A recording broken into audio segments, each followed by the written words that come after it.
Hello, and greetings to Haunted Indiana, Episode 4.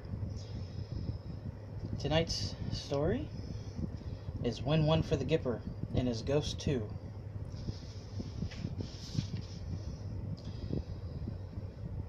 Oh, and if you've missed any of these, head on over to my channel, check out my Haunted Indiana playlist, and catch yourself up. There's only 3 episodes so far.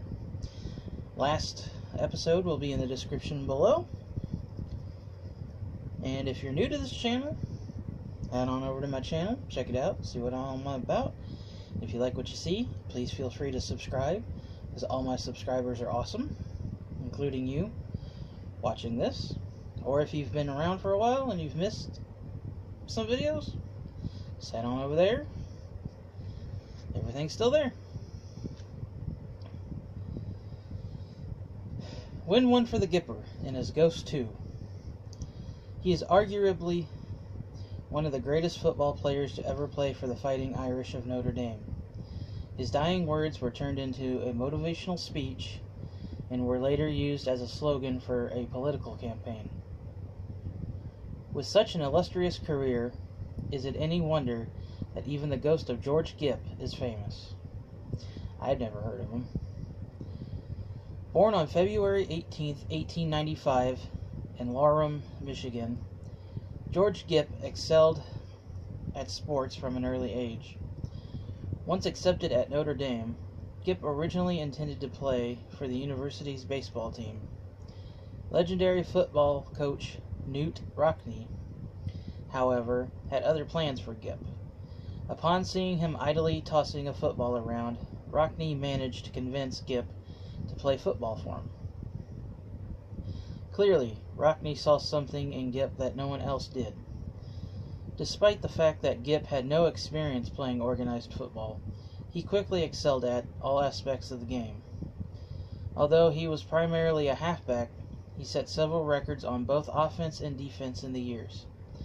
He played for the Fighting Irish from 1917 to 1920. Gipp is, in fact, still Notre Dame's all-time leader in several categories,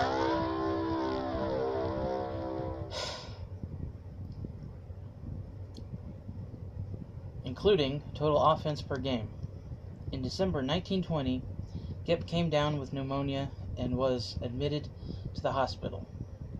Despite valiant efforts by doctors, his condition worsened to the point that it was clear he would never leave the hospital. Several days later, according to legend, Rockne came to visit Gipp in the hospital. It was during this visit that Gipp is alleged to have uttered the following immortal words. "I've got to go, Rock. It's all right. I'm not afraid. Sometime, Rock, when the team is up against it, when things are wrong and the breaks are beating the boys, ask them to go in there with all they've got and win just one for the Gipper." George Gipp passed away several days later on December 14, 1920. He was only 25 years old. Rockne kept the words to Gipp's last speech under wraps until November 12, 1928, at Yankee Stadium. It was during halftime with Notre Dame losing to Army that Rockne delivered Gipp's last words to the team. So inspired was the team that they came back to beat Army 12-6, with Irish player Jack Chevengy reportedly shouting, "There is one for the Gipper," as he scored the winning touchdown. Ever since then, the phrase, "win just one for the Gipper," has been used to rally people to overcome insurmountable odds. Maybe I should try that in my personal life.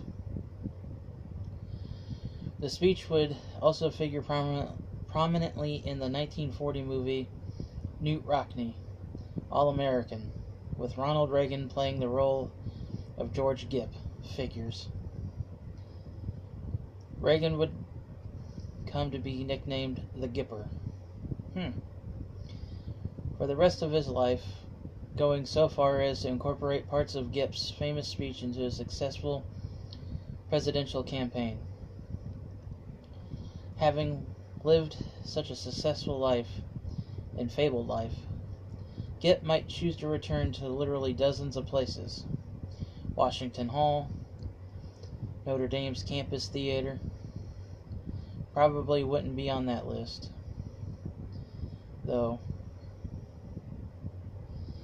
And yet, that's where his ghost is said to appear.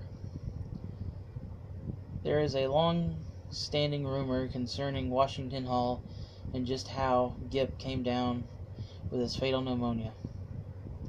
As the story goes, Gip would sometimes stay out after curfew, often returning to find his dorm room locked up for the night. Rather than risk getting caught trying to sneak back in the dorm, Gip would head over to Washington Hall because the doors were almost always left unlocked. All night. He would then go outside and sleep in the theater.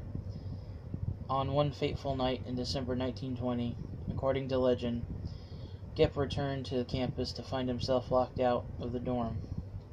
Unfortunately, Washington Hall was also locked up that night, forcing Gip to sleep on the steps of the building. This, they saw, is how Gip contracted pneumonia. As for Gip's ghost, it is very rarely seen inside the hall. It instead decides to make its presence known by knocking on the walls, opening and closing doors, and generally making strange sounds in the dead of night. When Gip's ghost decides to make an appearance, however, it does so in style. In the 1920s, Pio Montenegro was living in the Science Hall, which faces Washington Hall. On more than one occasion, Montenegro claimed to have looked over from the Science Hall and watched as a ghostly white horse and rider galloped up the steps of Washington Hall. The ghostly rider, none other than George Gip himself. If you've enjoyed this, please give it a like. If you got any comments, questions, or concerns, feel free to put them in the comment section down below.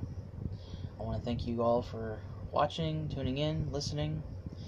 You rock, and I will see you next episode.